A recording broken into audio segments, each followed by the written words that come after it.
What's up, guys? Alex with Stucco done right here, bringing you another video. Check this out. We are doing we're gonna be doing stone on the flats and stucco on the radius walls here, and they're masonry walls.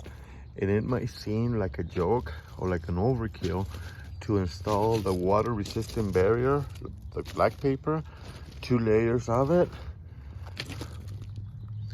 and then the wrapped with metal lath. It might seem like a dumb idea. Why would you do that? As you can see, this is kind of where we at right now. It's to prevent efflorescence from leaching out of the walls. We're in Colorado, and snow accumulates on the other side of the walls, and they create a thing called efflorescence. It's like the dust stuff coming out of the walls. I had a previous video. I'm gonna try to see if I can merge those two.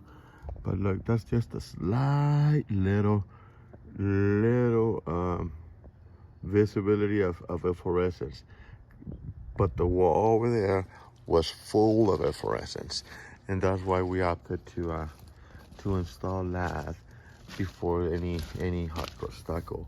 So it's like an overkill, and it's a lot more work than just flopping stucco over the wall. But it's the right thing to do. Oh, look, inside of this area, I can show you what I'm talking about. Look, that guy.